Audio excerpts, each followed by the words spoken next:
Hey everybody, my name is Zach Zaldivar and I'm a youth minister at a Catholic parish in Arvada, Colorado. And the first thing you're probably wondering is why does it look like I walked through a dirty cobweb? And that's mostly because I made the mistake of promising my high schoolers in my ministry program that I would not shave while in quarantine. My wife isn't happy about it either. It's okay. But mostly I'm here today because I've been feeling this strong prompting to just share a little bit of my story, kind of an experience that I went through a few years ago, to share that with social media, which is weird for me. It's a little bit uncomfortable because for one, like I don't really share much as it is on this platform, let alone like something personal. But something that I've noticed since the virus has kind of taken our country and the world by storm is that people are looking for hope. They're looking for something they can like hold on to, and especially those of us who are faith based, those of us who are religious, having those Sunday services, those gatherings pulled away from us, suspended for the meantime, has been really hard, very challenging, because for many of us that is where we really are built up each week. That is where we're reminded as to like what it is that we believe, what it is that we're practicing, and why we practice that. It's kind of this huge pick me up for you to get through the rest of the week. I know it has been for me, and so that's been really difficult. And the uniqueness in that is that, or rather, going through this experience, why it's so unique is that we don't really have a generation or a demographic to ask about this because like our grandparents never went through something like this for the most part. Our parents haven't. My generation hasn't. Younger generations. It's peculiar because we don't really know who to ask. So I wanted to share a little bit of my story with you. It has to do exactly with this and sort of how God met me where I was and brought me through this and really restored hope in my life. Now, before I was a youth minister, I was actually in the United States Army for 6 years, and I had 2 deployments to Afghanistan, and my first deployment was 9 months long from 2013 to 2014, and I think I was 20 years old at the time. And I was Catholic, at least my ID tags, my dog tags said I was Roman Catholic. I tell my high schoolers, I was a practicing Catholic, I just didn't show up to every practice. And that's the truth, because there'd be months where I wouldn't go to Mass, or maybe I'd go to Mass once once every other week or something like that. It just really wasn't that important to me. My prayer life was stagnant, if it existed at all. And I remember that whenever anything got hard, though, whenever difficulties entered in my life, trauma struck, tragedy, whatever, the place I found myself was back at Mass. It was kind of the bar I reached for to pull myself back up, because I knew there I could find hope, I could find healing, and I could really feel God's presence in my life in that moment within the walls of a church.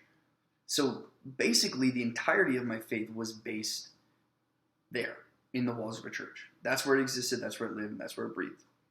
We fast forward to me arriving in Afghanistan, that first deployment, and I remember being told, hey, there's not going to be any religious service, there's no Mass, no priest will be flown out here, because it's such a small base outside of Kalat, Afghanistan, that they're just not going to be able to send anybody. And if they do, it'll be very slim. So I went 9 months without being able to attend Mass, without being able to go to confession or receive the Eucharist. And I can remember very vividly being told that and thinking to myself, it's not a big deal. I remember there were two primary things that popped in my brain. First, well, now I don't have to feel guilty when I miss Mass because I don't have the choice. I just physically can't go. And two, I have a lot of things out here I can do that'll pick me up sort of when I need it. And it was, there was a little gym out there I could work out in. I had my guitar, I was practicing, friends, work. I was going to be fine. Well, about a month and a half into the deployment, the base I was on was attacked, and 3 U.S. soldiers died. Now, I couldn't tell you these guys' names or what they look like. I didn't know them. But what I did know is that somebody back home loved them. Somebody back home cared about them. And as I watched them being loaded in these boxes on the back of this helicopter out on the airfield, I just kept thinking to myself, somebody back home cares about these people. Somebody back home loves these guys. And they're never gonna see them again. They won't be able to. And it was in that moment when I got home, or back to my tent home, my plywood room, I remember sitting on my bed and just thinking to myself, this is real. Like this is where I'm living right now. This is what I'm existing in. That I am in a war-torn country where there's people outside of these walls that want me dead. I'm surrounded by uncertainty and fear. And I could feel that fear and that isolation start to set in my own heart. You felt alone, even though I had my brothers there with me. You felt alone. And I didn't have that bar to reach for. I didn't have the mass to go to. It was the first time in my life. I had always relied on that. And I no longer had it. And I think that feeling of isolation, of fear, being kind of swallowed up by uncertainty, a lot of you can probably relate to that right now. A lot of you can probably attest that, these few weeks and going into the future, kind of unknown when this is going to be over, when it's going to be wrapped up or resolved, is scary. It's terrifying. And even if you're not sick, or there's nobody who's sick, you know that it's out there. You know that this virus exists, and it's prohibiting you from being able to do the things that you were doing. It's prohibiting you from being able to live the routine and be in rhythm. And it's difficult. It's challenging. Now, about 4 weeks-ish after the incident happened, I remember dealing with those same feelings that a lot of us are dealing with right now. And I reached in the bottom of my rucksack one night before I went into work, and I pulled out my Bible. I pulled out my Bible and my rosary. Now, I had brought them with. I had no intention of using them, but they were just with me. And I cracked open the Bible to Matthew, and I figured I'd read a little bit before I went into work.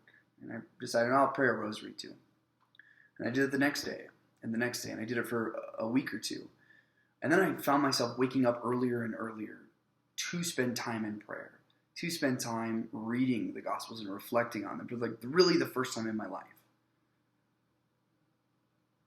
And I noticed something about 3 months into this. I was searching for something. I didn't have the Mass to go to, and I was searching for something, and I was looking for it through Scripture, through prayer, and through discipline in that.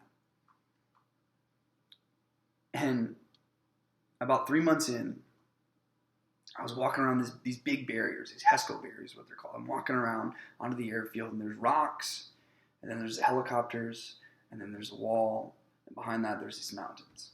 And the sun was coming up. Now, I had seen every single sunrise since I had been there. I worked from 1 in the morning to 1 in the afternoon every day. So I'd seen the sun come up over the mountains. But for some reason that day, I stopped. I was almost just stopped in my tracks. And I felt this overwhelming sensation come over me, just capture me. And it was joy filling my heart. It was joy filling all that I am. And there was a sense of calm that I had never felt before, especially not while on deployment. And as tears were filling my eyes, as I just stared at the sun monstrously hanging over these giant mountains, I thought to myself, here I am in a war-torn country with so much uncertainty and fear swirling everywhere around me. And yet God's beauty remains. And yet God's beauty persists. And yet God's beauty is received. And I was the recipient that day on that airfield in Afghanistan. That even though I wasn't able to attend Mass, I wasn't able to receive Holy Communion, there I was being brought to tears, because this is how God was being received in that moment. And I was blind to it until the Mass was removed from me, until that was no longer an option. It was not a viable option for me to go. I did not have the choice. And it was during that time, during those 9 months, that I learned how to pray. I learned how to establish a relationship with the Lord. I learned how to meditate and reflect over Scripture. I learned the importance of a devotion to our Blessed Mother. And moreover, I learned just how important the Mass is and just how important Holy Communion is. Because until that point, if you remember, I said it wasn't a big deal to me that I was going to be without this stuff. But what it did do is provide me with the opportunity for God to reshape me, to refocus me, to reorient myself to Him in like a really profound way. And I wish I could say that, this, from that moment on, like I was great walking the straight and narrow, but the reality is, like, obviously I still fell into sin, I still faltered. But I can assure you that if it wasn't for that time of growth, that time of completely just forfeiting myself to the Lord, that I wouldn't be here. I wouldn't have made the jump from United States Army to youth ministry. So I want to encourage everybody here, everyone struggling, to not waste this time, to learn how to find God in a new way. But I think more importantly, to learn how to receive God in a new way. Obviously, the spiritual communion is a huge part of that. But just like finding a way to deepen your prayer life with Him, to deepen your dialogue, your conversation with Him, learning how to discern things, learning how to hear His voice, His direction. Because you can receive the Lord's graces, you can receive so many gifts from God, just existing here in your house with your family, communicating with your friends over the phone. Like, God is to be revealed in those ways as well. And the last thing I just want to encourage everyone to do is, if you have those stories of hope, if you have a time in your life where God really, really, despite every effort of yours to go the other way, God persisted and God remained and God was revealed, to share that story with everyone. Share that story in whatever way that you can, whether it's social media or whatever it looks like. Because I think when we talk about hope as sort of an abstract thing, it feels hollow. It kind of feels like a caricature. It's not a real thing. It's just, we need to hope. But when we start to see the faces and know the names of people and hear their stories of how God impacted their life, that is something we can hold on to. That's something we can wrap our arms around and cling to in this time of uncertainty, because that's somebody. And that somebody met God in a very real and profound way. And God carried them through. And that can happen and is happening right now around us. So please share those stories of hope.